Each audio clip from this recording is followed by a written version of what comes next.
for the mirror spell. I can't afford complications. He gritted his teeth. Nothing can hinder my plans. Blue feathers descended. Sunlight streamed through the window, waking Lim Dai. Morning already. The owner stretched after a long sleep. He should thank White for the sleep aid. That gave him a wonderful dream. Lim Dai opened the curtains, gazing at the rain outside with a positive mood. The owner reminisced about his dream. He recalled Silver's words. Hopefully, he'd see the beautiful fairy again. In his next dream, while brushing his teeth, Lim Dai noticed something strange. With his teeth, he checked his reflection in the mirror. What's this? Why'd I have 8 extra teeth? He wondered if it was Inky's doing or a blessing. Having 40 teeth could signify good luck. The more he thought about it, the more confused he became. I'll ask next time. The owner opened the bookstore, excited for the new day. Passing Muslin's room, he felt a strange sense of unease. His usually noisy neighbor was unusually quiet today. Did his fuse blow, or could he be sick? Lim Dai wondered. He knocked on his neighbor's door. Mr. Colin. Suddenly, a scream came from inside, making him jump. Lim Dai was worried. What's wrong? He asked. I didn't hear Colin this morning.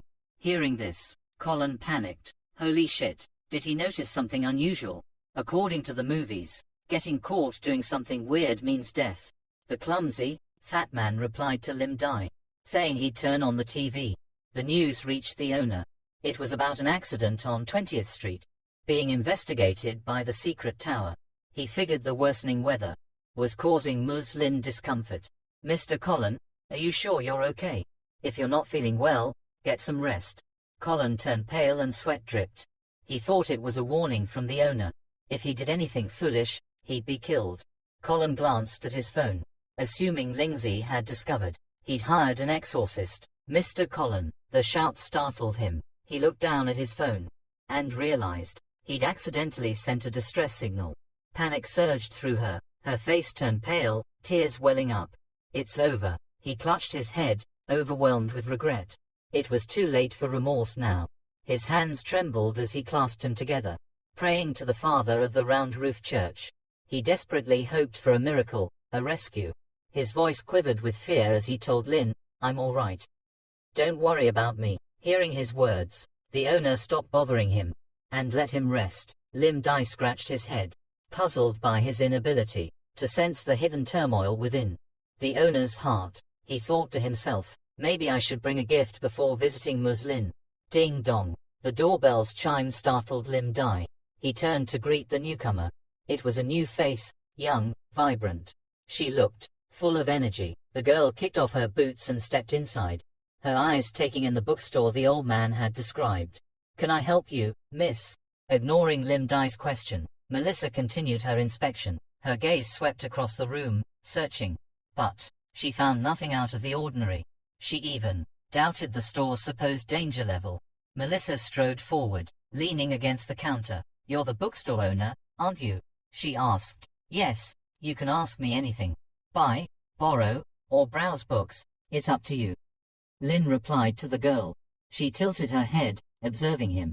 So ordinary. Maybe Dad was mistaken. The redhead pouted, frustrated. It was a waste. She endured her father's scolding to come here, only to find an ordinary store. Not exciting at all. You said I could ask for anything. Lim Dai was apprehensive. He imagined outrageous requests. Only reasonable requests, he warned. Anything excessive is a no. Melissa slammed her hand on the counter, confident. I want to arm wrestle you. Lim Dai was dumbfounded. He looked at her, bewildered. He eyed the girl, questioning today's trends. Arm wrestling over books now. His instincts whispered that something was amiss. He began analyzing the situation. Her clean boots indicated good manners. Her well-maintained hair suggested wealth. Her earlier disappointment implied a purpose beyond just seeking shelter. He was perplexed. Why arm wrestling? Then he remembered the previous visitor. He was confused, racking his brain. Why does she want to arm wrestle? He recalled the customer who visited before. Logic. As he thought of the man, he realized this girl looked very similar. Everything clicked into place. Ah, I see, the owner concluded. She must be related to Joseph. Lynn's imposing aura made the girl nervous. She wrung her hands. What's wrong? It's just arm wrestling. It's not a big deal. Her words made him feel a bit guilty for staring. He'd agree to her request. But first, she had to answer 2 questions. Which lady? The little girl is a bit shy. Did you first come here because of Joseph? Hearing that, the little girl is startled and panicked. Melissa didn't expect her identity to be exposed in front of this seemingly ordinary man. Lynn feels this information matches his previous deduction. Lynn continues to pour tea and says, "Don't look at me like that. You two are very similar." The little girl angrily asks, "Similar in what way?" Lynn sees the shadow of old Joseph in her. He's not surprised. These two are too similar. Seeing her personality, her stubbornness and short temper, he knew they were father and daughter. On to question number 2. Lynn asks, holding a teacup, "Why do you want to arm wrestle him?" Melissa takes a sip of tea and relays the logic of her old man. Lynn feels speechless. He doesn't understand what's so great about arm wrestling. The little girl clenches her fists and proudly repeats her father's words. This can make your opponent feel weak if they refuse. And even if they refuse, you can still force them to participate. And it also gives you an excuse to hit them when you're angry. Lynn sees the parenting style of this father and daughter and is speechless. He holds his face, feeling a bit of a headache from this soldier's mentality. He doesn't expect much from Joseph's parenting skills. "Okay, kid, how do you want to play this?" Melissa excitedly says, "Just win 2 rounds and you'll win." As for Lynn, he's annoyed at being treated as some kind of object in their argument. He clenches his fist, determined to correct her behavior. "Melissa, I'm sorry." "Joseph, I won't go easy on Melissa. It's all for her own good." They both adjust their positions and start the match. Melissa is cautious and wants to hold back, afraid of breaking Lynn's arm.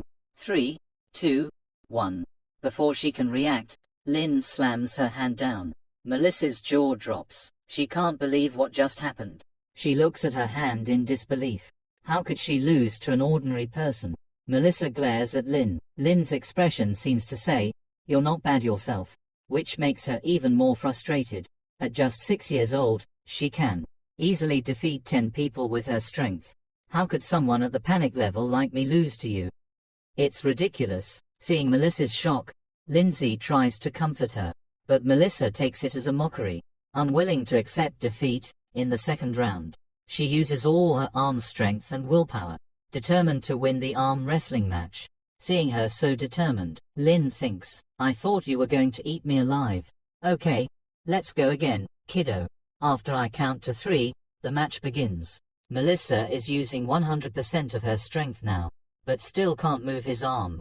The bookstore owner finds her weak, quite feisty but cute. "Ho ho ho," he laughs, then gently wins, leaving the little girl utterly devastated. "Ah, it's over. It's really over." Seeing Melissa's discouragement, Lynn flicks her forehead hard. "It's just an arm wrestling match, nothing more. If we were fighting for real, you'd be dead already." Melissa rubs her swollen forehead, sulking. The bookstore owner imagines Melissa with a scarred face, giving him the finger, thinking that if he hadn't done that, she would have become a gangster when she grew up. After satisfying the little girl's arm wrestling challenge, Lynn, the bookstore owner, wants to know why she came here. Actually, she just came to borrow a book, just because she heard about it from an old man and got curious, so she caused trouble here.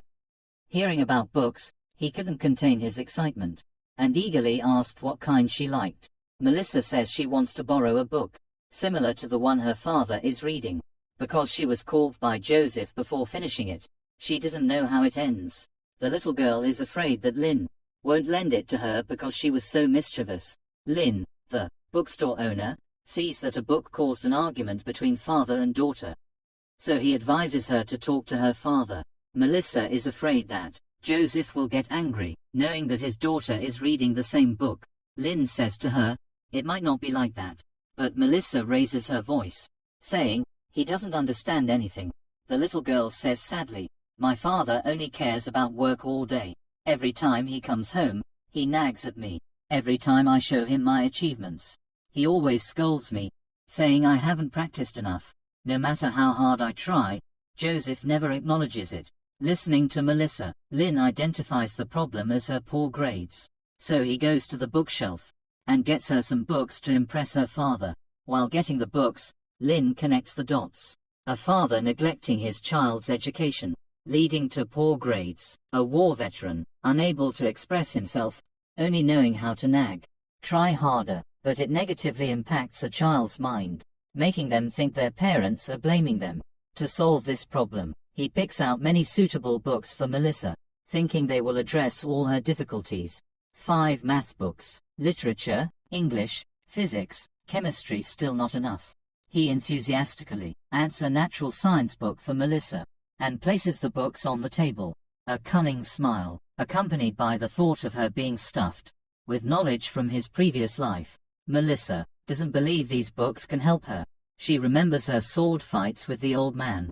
She practiced tirelessly, but he never praised her. No matter how hard I try, it's useless.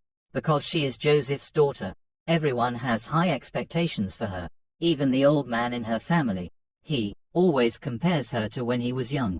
He always says that when he was her age, he had already reached the panic level. So for her, Joseph's expectations are just a pipe dream. Seeing her silence, Lynn says, "No matter what, your father just wants you to grow up.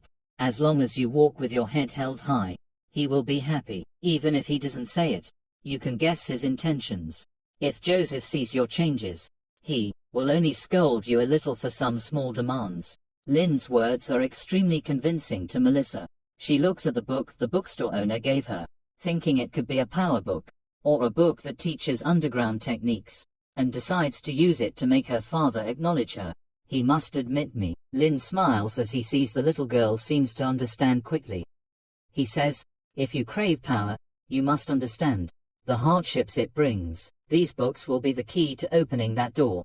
For you, Melissa." The book that Lamb gives Melissa is titled The Key to the Void. Melissa is now standing before a large door, covered in intricate patterns. Just looking at it, you can see how much effort the creator put into it.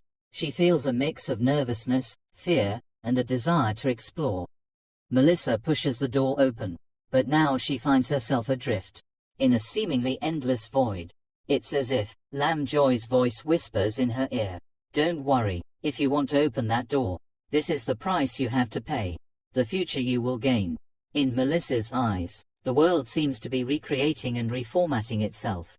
Things are completely transformed, until Melissa finds the right answer. Outside, in the pouring rain, a loud thud echoes. Melissa rests her hand on the table. Across from her, Lamb Joy sits calmly, waiting. Sweat drips from her as if she's taken a shower. Melissa, her eyes wide open, can't believe what just happened. It's as if she just died, but this feeling is strange.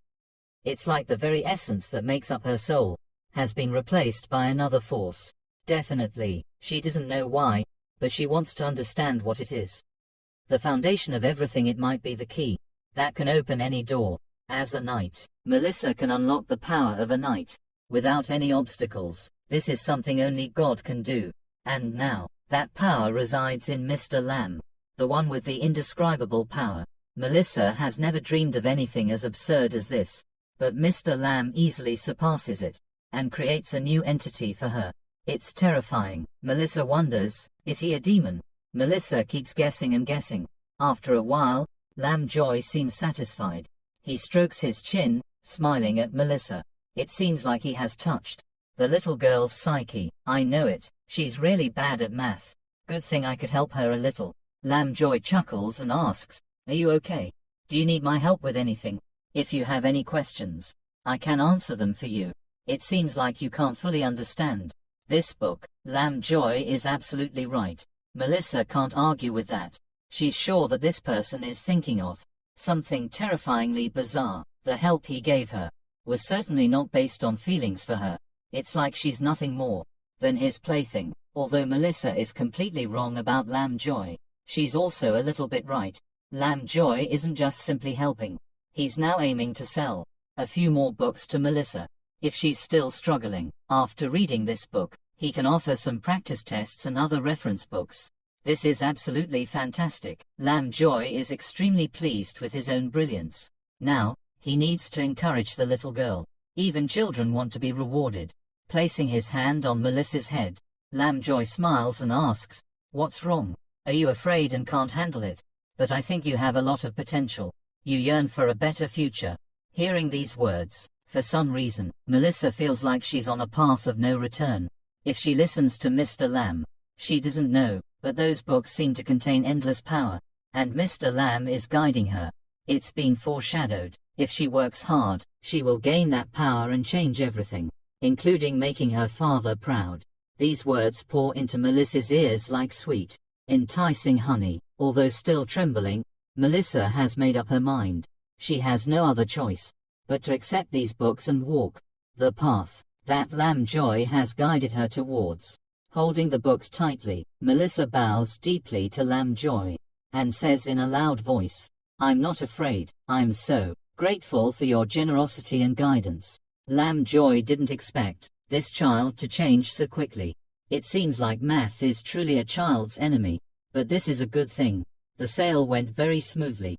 Lamjoy successfully earned $100 tonight. What a good night, until Melissa walks out the door. Lamjoy continues waving goodbye.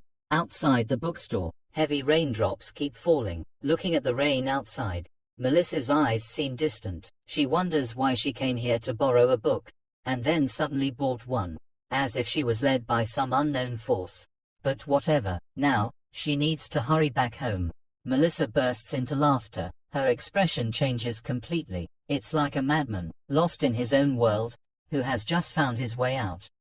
Looking up at the night sky, she laughs and says, "Once I get home, I can study right away." A voice rings out in her subconscious. Kwai Chuk 2 is not his enemy. Run, run quickly, run. Kwai Chuk 2 suddenly sits up, escaping from the nightmare caused by her recent battle. She sits up, a sharp pain shooting through her ribs. She teleported twice to escape from those dark mages, but it seems like she's all right. She doesn't even know if Kai and Mac are okay. Lost in thought, she regains her composure and looks around the house. Where is this place? Just then, a blonde girl opens the door and walks in, saying, "Don't move. Your wounds are serious." Kwai Chuk 2 looks at the blonde girl. Those hands, definitely. The one who saved her was a beautiful elf, with long blonde hair and long ears. But why would an elf appear in NAC Kim? No, why would she be here for so long?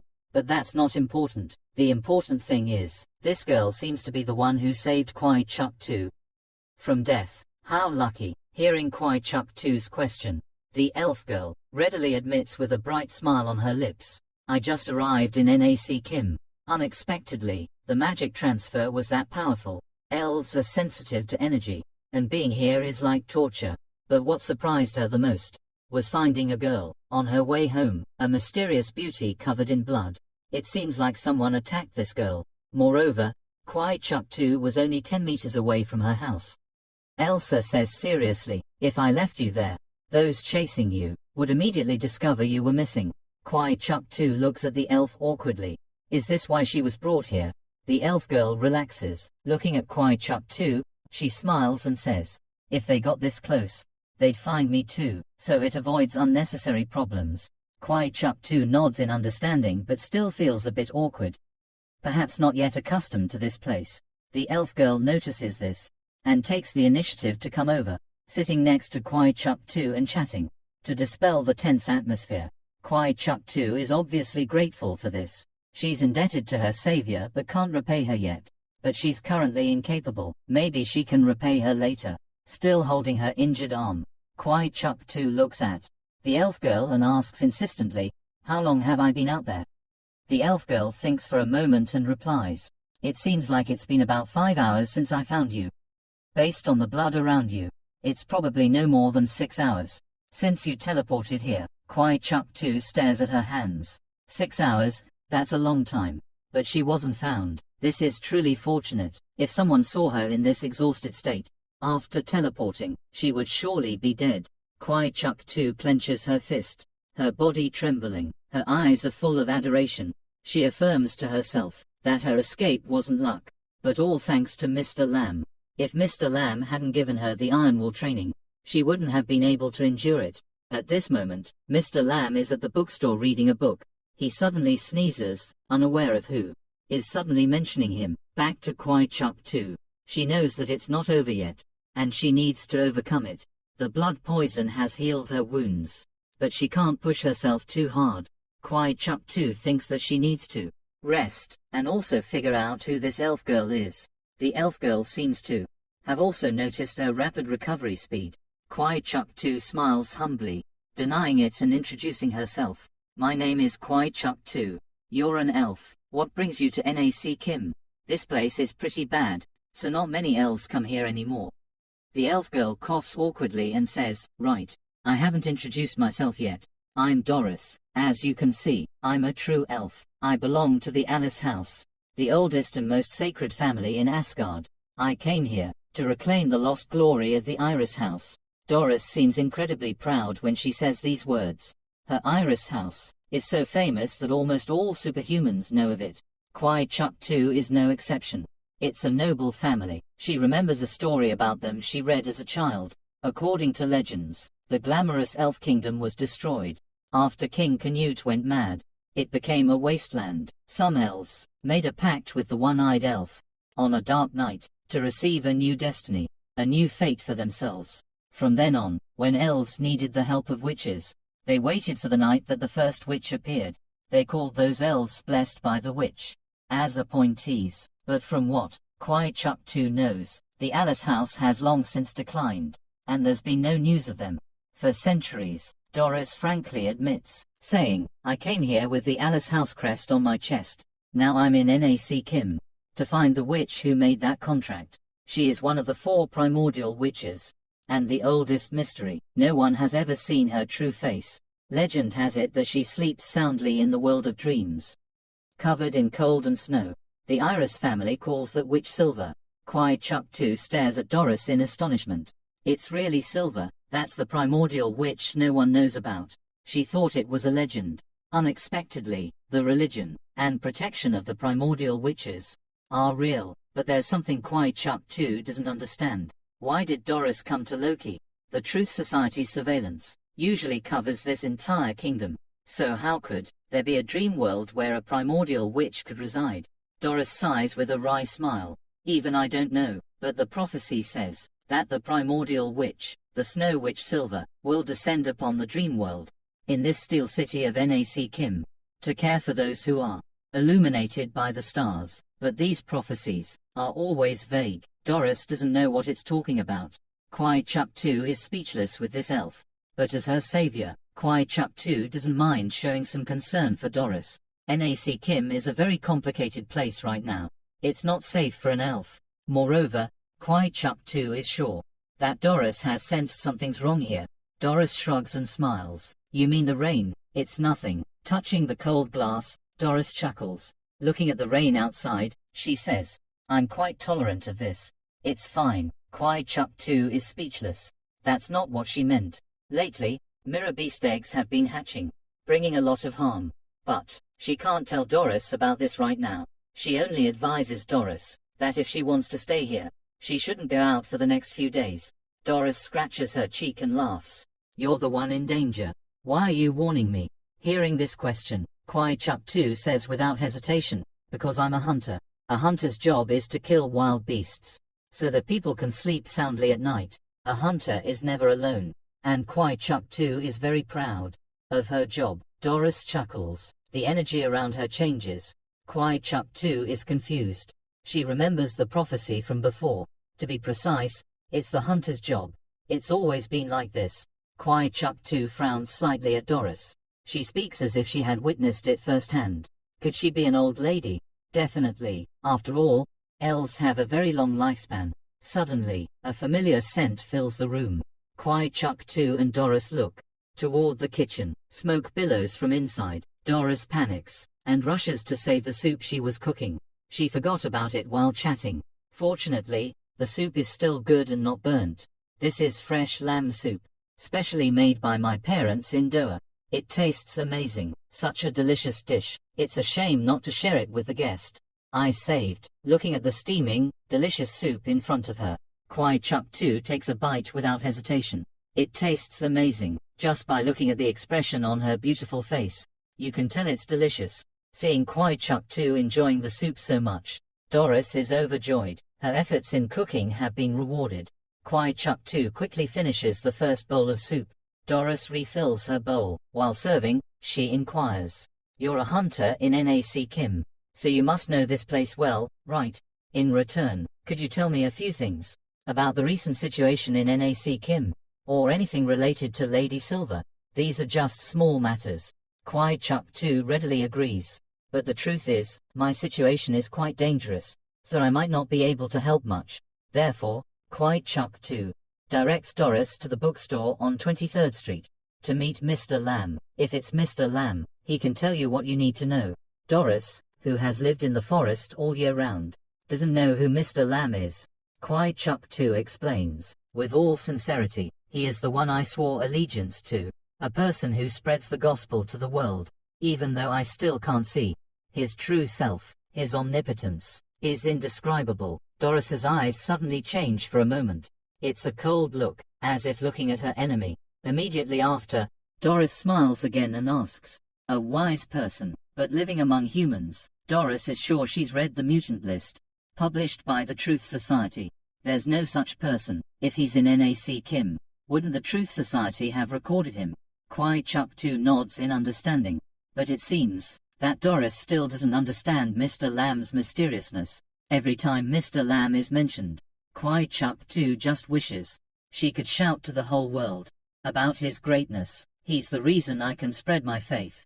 As if Mr. Lamb was spreading the gospel of God. Mr. Lamb is cleaning up the clutter, and suddenly sneezes again. Doris observes Kwai Chuk too.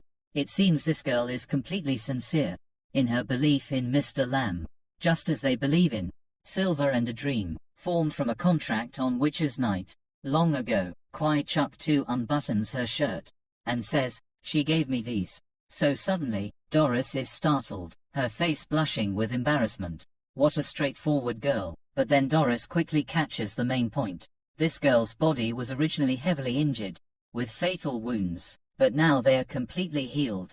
Taking off the bandage on her body, Kwai Chuk too admires Mr. Lamb's power even more. Less than 10 minutes after she woke up, her body is free of any wounds. She can feel the vitality flowing through her blood.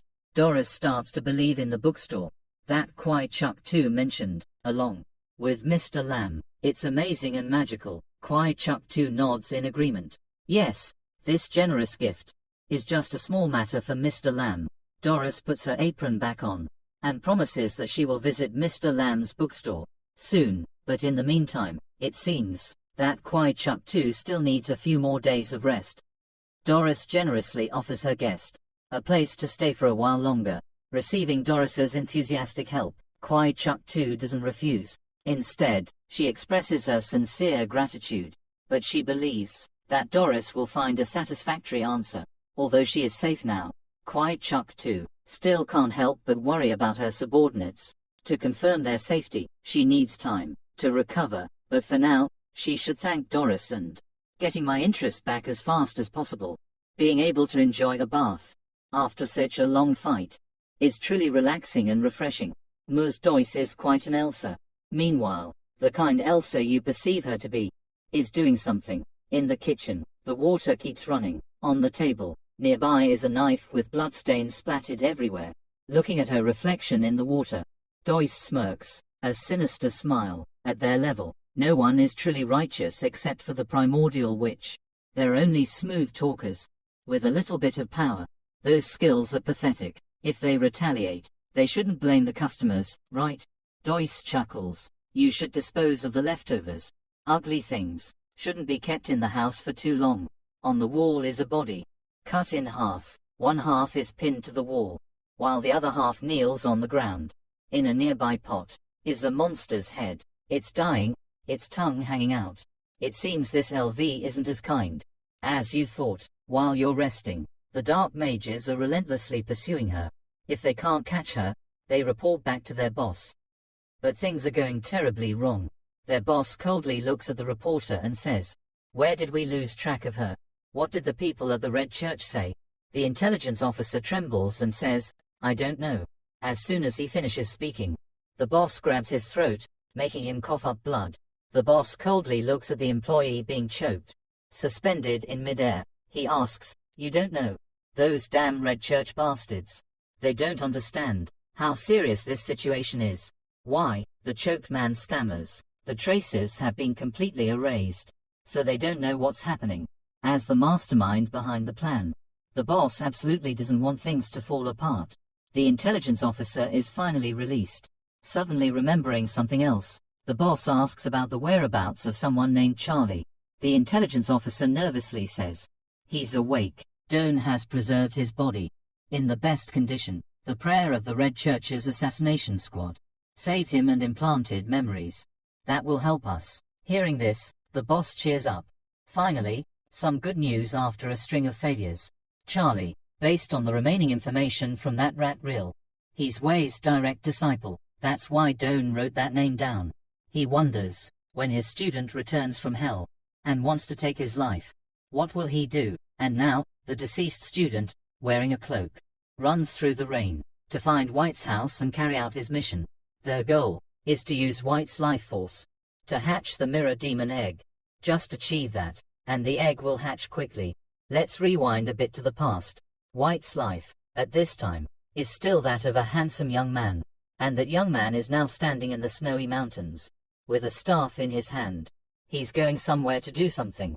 Keep watching, and we'll find out. He stops in front of a large cliff, like the head of some giant monster, decomposed and left behind. White shouts, "My teacher, the ancient king of language, the Black Emperor, Dragon Tongue, descendant of giants, king of giants, Slater Augustus. My name is White. I have come to seek your audience. Please grant your disciple that power, and witness what I have done." From the bottomless abyss in front of him, a strange energy rises, followed by a creepy, slow voice. "No need for magic, my student.